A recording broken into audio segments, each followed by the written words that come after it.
Les poissons, j'espère que vous allez bien les poissons. J'espère que vous n'avez pas trop froid, que vous n'avez pas attrapé de virus. Alors, on va regarder pour vous. Hop. Alors, utilisez votre temps à bon escient. Faites que chaque moment compte. Alors, on a un chat qui a une drôle de tête, là. Et on vous dit d'utiliser votre temps à bon escient. Alors, faites que chaque moment compte. C'est-à-dire que peut-être qu'il faut mettre un petit peu de joie dans votre vie ou faire en sorte que chaque moment ait une certaine importance. Alors, qu'est-ce que je vous avais dit le mois dernier? Le mois dernier, je vous avais parlé de changement. Il y avait un changement qui se préparait apparemment. Alors après, utiliser son temps à bon escient, ça peut être aussi de rester dans la bonne mesure, c'est-à-dire ne pas être à fond pour ne pas s'épuiser, et puis ne pas être non plus au ralenti ou procrastiner, parce qu'à ce moment-là, évidemment, on perd du temps. Alors, on va regarder ce que dit le tarot en complément de cette carte-là par rapport au temps. Alors, que dit le tarot pour les poissons? Hop là, là voilà. Alors, on a le 9 d'épée. Alors, le 9 d'épée, c'est un peu la carte qui apparaît. Alors, soit quand on a terminé un cycle, puisque c'est un chiffre 9, soit quand, d'ailleurs, c'est pas le 9 d'épée, pardon, c'est le 9 de bâton. C'est écrit en anglais. Quand on a terminé un cycle ou quand on est un petit peu au bord de l'épuisement, fatigué, surmené, qu'on en a un peu ras-le-bol. Alors justement, si on est un peu surmené, épuisé, ça du coup, ça explique pourquoi à côté on a la carte où on vous dit faites que chaque moment compte, parce que forcément vous avez peut-être ce sentiment que vous consacrez trop de temps à une activité au détriment des autres que vous pourriez faire. Typiquement, c'est le cas des personnes qui travaillent énormément, qui s'en sortent plus, qui sont au bord du burn-out et puis qui du coup n'arrivent même plus à prendre le recul suffisant pour faire le point, quoi. Parfois aussi avec le 9 de bâton, on peut se dire qu'on est arrivé au bout d'un... On a accompli son travail, on a fait tout ce qu'on avait à faire, comme si on achevait quelque chose. Mais quand on fait le point, on se dit que finalement, ça a été beaucoup de sacrifices ou peut-être beaucoup d'énergie pour peu de résultats. Donc ça peut laisser aussi un sentiment de déception, de vide un petit peu, où on se dit mais finalement tout ça pour ça, ou à quoi bon. Bon, voilà ce que ça m'évoque pour l'instant, ces deux cartes. Alors on va regarder avec l'oracle du soleil. Hop, l'oracle du soleil, pour développer un petit peu ces idées. Alors on a les trois cartes qui sont tombées en même temps. Il m'en faut encore deux. Alors, pour les poissons, alors,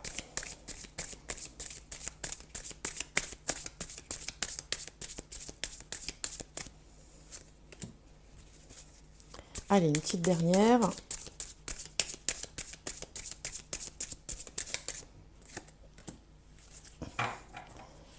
Alors, qu'est-ce qu'on a? La reconnaissance, justement, vous voyez, le compagnonnage, les principes, l'égoïsme et l'organisation.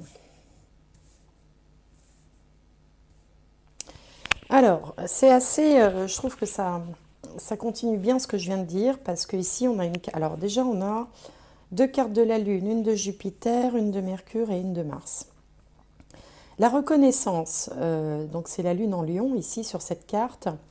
En fait, j'ai le sentiment que vous étiez ou vous êtes en attente d'une forme de reconnaissance qui peut-être n'arrive pas, ou qui peut-être n'a pas été suffisante à vos yeux par rapport au sacrifice que vous avez dû faire, au temps que vous avez dû consacrer à quelque chose, peut-être à l'argent pour certains, enfin, comme si vous étiez démené pour quelque chose et qu'en fin de compte, cette reconnaissance que vous attendez ben, n'est pas à la mesure de ce que vous espériez. Hein. Je dis ça par rapport à ces cartes-là.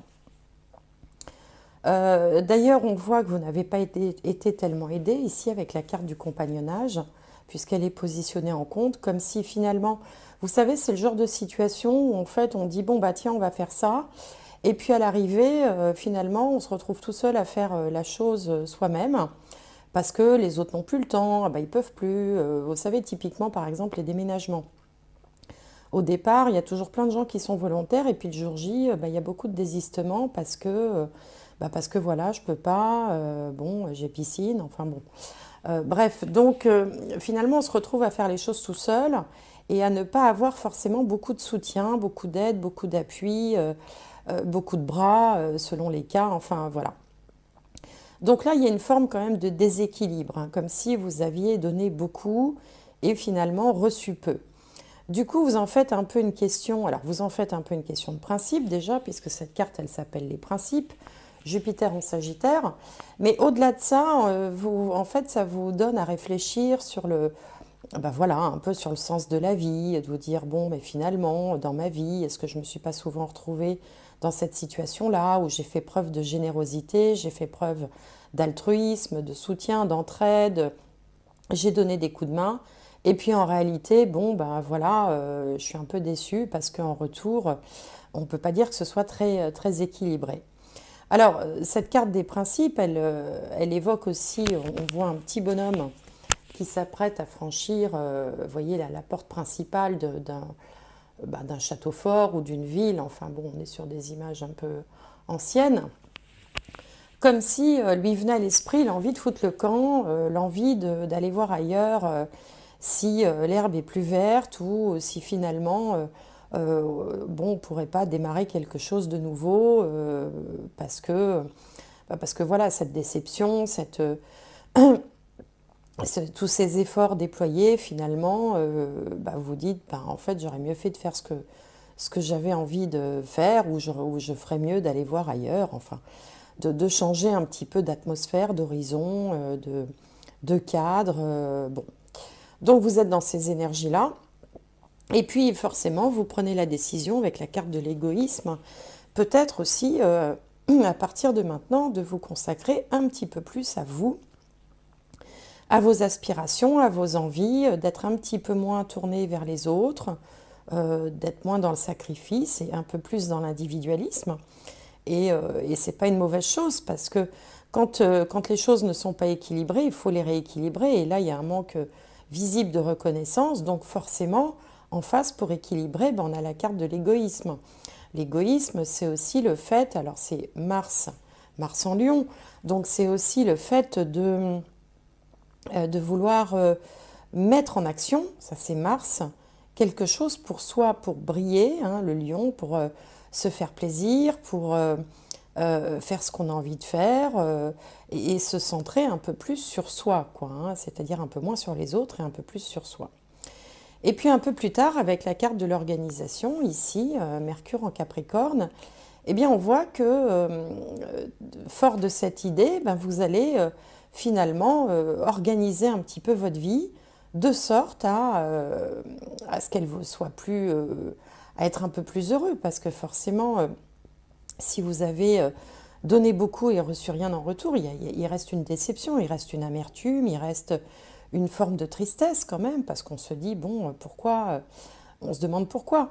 Et donc, vous allez mettre en place de nouvelles, c'est un petit peu comme les nouvelles résolutions, vous voyez, on n'est pas très loin encore du jour de l'an, comme si on se disait, ben voilà, à partir de maintenant, je vais faire ça pour moi, et je vais le faire comme ci, comme ça, de cette façon-là, et je planifie les choses, un petit peu pour être sûr que ça fonctionne, et puis un petit peu aussi pour vous obliger, ou pour vous empêcher plutôt, à ne pas retomber dans ce côté qui est très propre à certains poissons, altruistes, empathiques, sensibles, et qui finalement pourraient très vite retomber dans ces travers-là, qui sont des qualités au départ, hein, ce sont des grandes qualités, mais qui, quand on abuse de vous, ben, peuvent devenir finalement des défauts, ou en tout cas peuvent agir à votre détriment à vous. Alors, je vais recouvrir avec le tarot zen. Ah ben voilà, il y en a une qui est tombée. Essayez de développer encore un peu ce message. Alors, donc pour les poissons, hop, alors, sur le compagnonnage, sur les principes, sur l'égoïsme et l'organisation.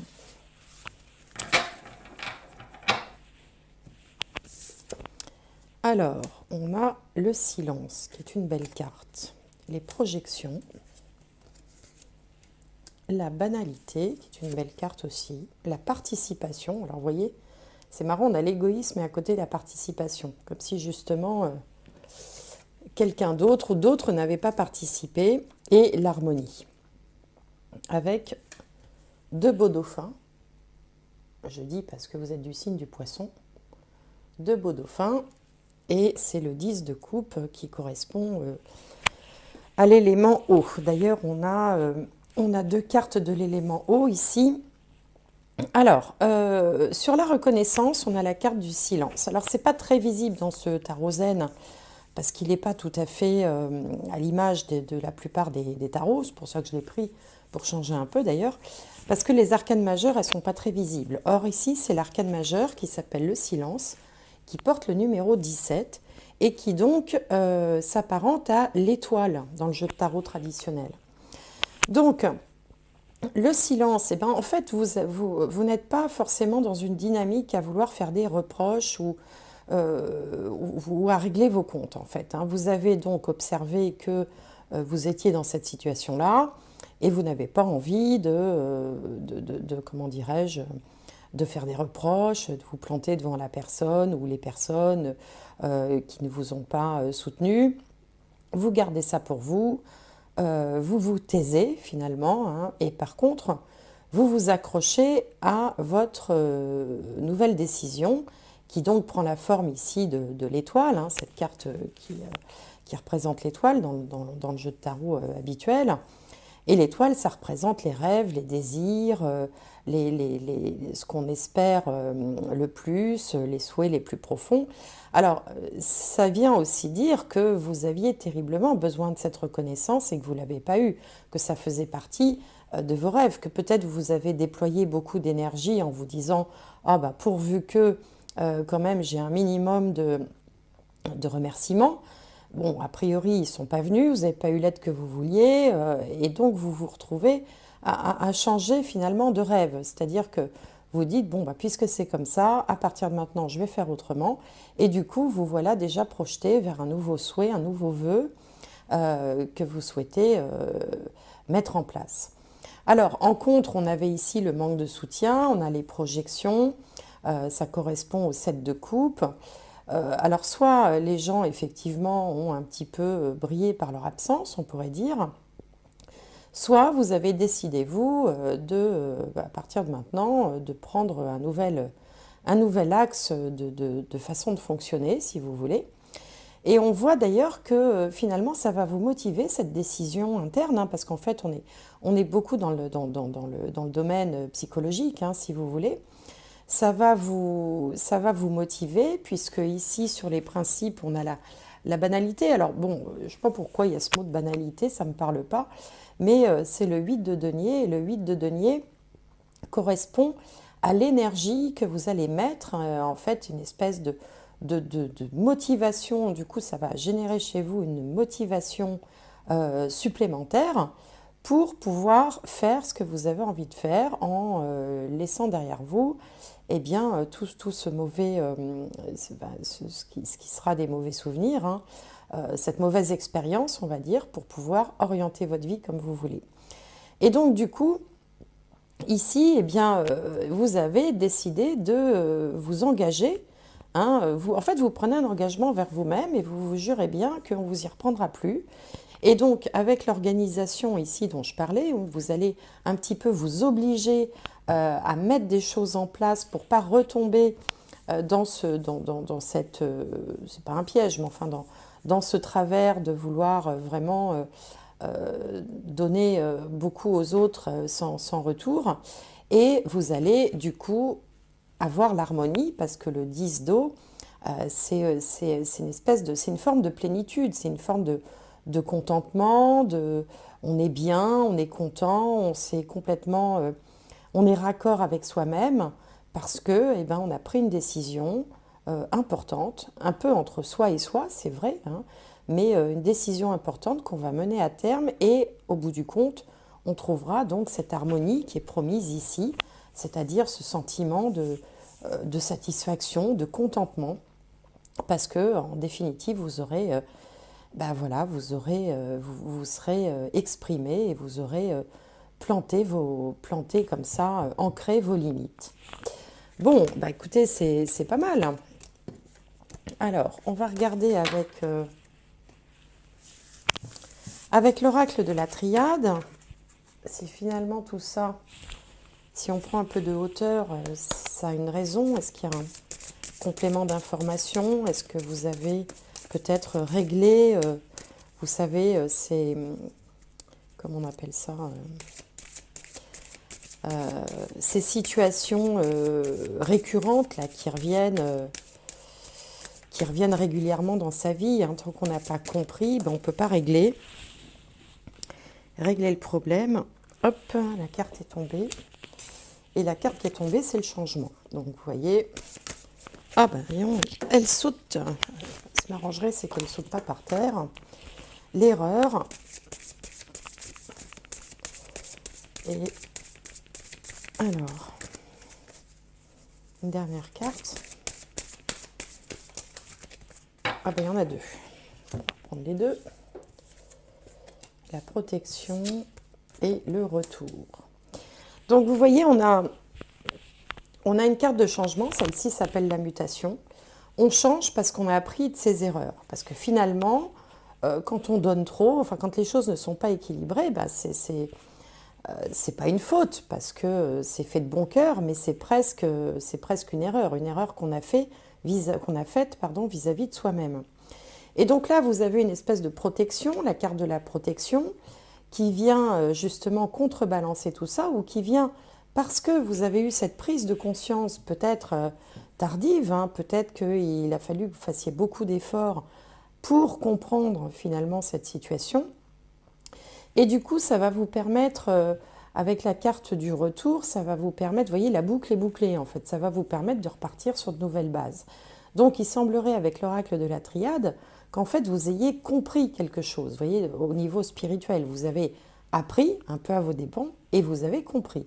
Et comme vous avez compris, vous pouvez maintenant passer à autre chose avec la protection de l'univers et finalement un nouveau départ possible. Et c'est ce que vous faites avec cette prise de décision qui vous permettra de donner une nouvelle direction à votre vie, quoi, tout simplement. De décider de faire les choses autrement à partir de maintenant. Bon, alors, on va tirer un dernier message des portes de l'intuition. Alors, est-ce qu'il va y avoir comme une synthèse, un nouveau conseil, un conseil complémentaire, un encouragement? Alors, pour les poissons,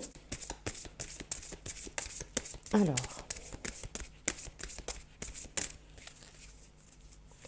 allez, je vais aller faire comme ça. L'attente. Vouloir les choses intensément et sans impatience, c'est la clé de votre réussite. Avec des mains ouvertes et puis une colombe qui s'envole. Ouais, je pense que en fait, la prise de conscience, c'est que peut-être vous avez attendu en vain une forme de reconnaissance, une forme de légitimité, peut-être des remerciements, peut-être voilà, une attention finalement que vous n'avez pas eue. Donc là, on vous dit vouloir les choses intensément et sans impatience, c'est la clé de votre réussite, parce que peut-être que justement, il ne faut plus attendre, il faut passer à autre chose en fait. Et c'est exactement ce que vous disent ces cartes-là et ce que disaient les tirages précédents. Voilà les poissons, j'espère que cette guidance vous aura appris, apporté quelque chose. N'hésitez pas, comme d'habitude, à mettre vos commentaires ou à mettre un petit j'aime ou un petit quelque chose pour me faire signe. C'est la seule façon que j'ai, moi, de voir que vous avez que vous avez visionné la vidéo, finalement. J'en profite pour vous informer que j'ai une autre petite chaîne qui s'appelle Un autre regard by Gwenola. Un autre regard sur by Gwenola, parce qu'un autre regard sur, ça existait déjà, donc il a fallu que j'improvise un peu. Et sur lesquels vous trouverez des tirages, alors pour ceux qui aiment les cartes, hein, que ça passionne comme moi, sur des sujets d'actualité, des grands mystères, des grandes questions de l'univers. Vous trouverez des choses aussi variées que Xavier Dupont de Ligonnès, Le monde de demain, le secret de Fatima, et j'en passe. Portez-vous bien, gardez le moral. Voilà, donc portez-vous bien, gardez les énergies hautes, et à très bientôt.